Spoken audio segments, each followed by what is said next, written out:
ஆன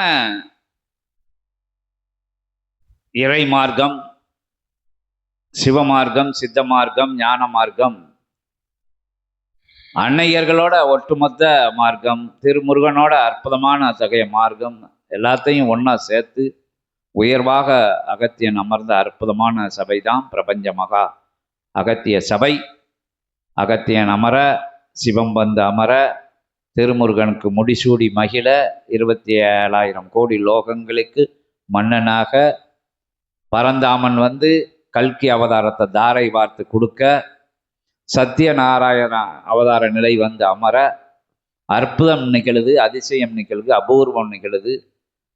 ஒட்டுமொத்தமாக உயர் நூலான ஆதி கைலாய சிவசூட்சம நூல்னு இதுவரைக்கும் எந்த சித்தர்கள், ஞானிகள், மகான்கள், யோகிகளுக்கும் கொடுக்கப்படாத சிவபெருமானே, அகத்திய பெருமானே, முருகப்பெருமானே சொன்ன சொற்கள் இதெல்லாம். யாருக்கும் இதுவரைக்கும் இந்த நூல் யுகம் தோன்றிய காலங்களில் இருந்து ஒரு யுகத்திலையும் ஒரு ஆற்றலுக்கும் கொடுக்கப்படலை, இனிமேலும் கொடுக்கப்படாது. அப்படிங்கிற நிலையில் யுக மாற்றத்திற்காக, இன்னும் உயர் இறை சூட்சமங்களுக்காக இந்த நூல் பகிரப்பட்டிருக்கு.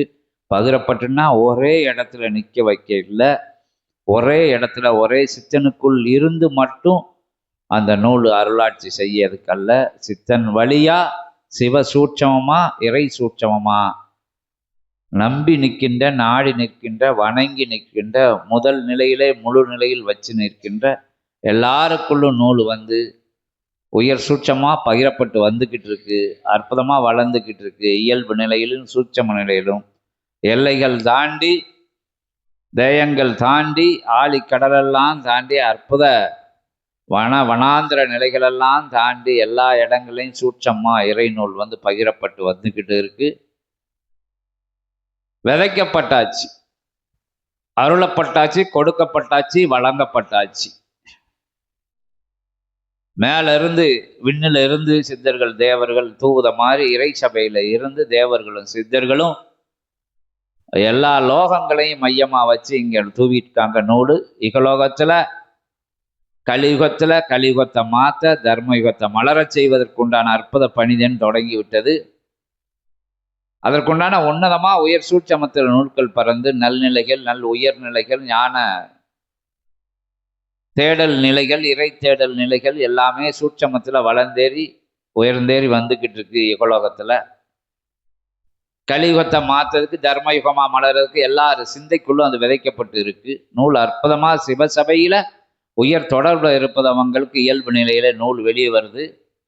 இங்கிருந்து யுகமாற்றத்தை சித்தர்கள் தேவர்கள் எல்லாம் அகத்திய பெருமான் தலைமையில் சிவம் அமர்ந்திருக்க, அற்புதமாக திருமுருகன் படை வீரனா, மன்னனா, மகத்துவம் மிக்கவனா அமர்ந்து அருளாட்சி செய்கின்ற அற்புதமான தலமாக இருக்கு. வினைகள் வேறறுக்கப்படும், வெற்றி வாகைகள் சூடப்படும், அனுக்கிரக ஐஸ்வர்ய நிலைகள்லாம் அள்ளி கொடுக்கப்படும். அள்ளி கொடுக்கப்படுது. இங்கே எந்த தடை நிலைகளும் இல்லாத சிவபெருமான் இப்போ என்ன செஞ்சுக்கிட்டான்னு தெரியல உங்களுக்கு.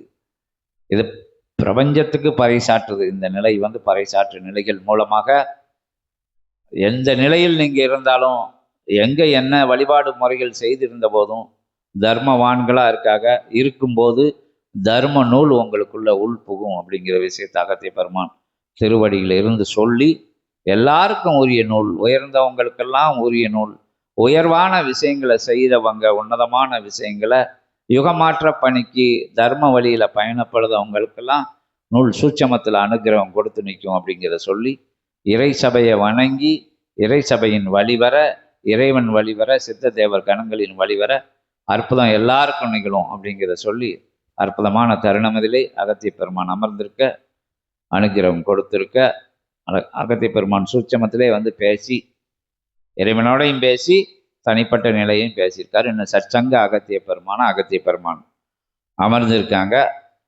தவத்தில் தோன்றின காட்சிகளை கேளுங்க அகத்திய பெருமான்கிட்ட.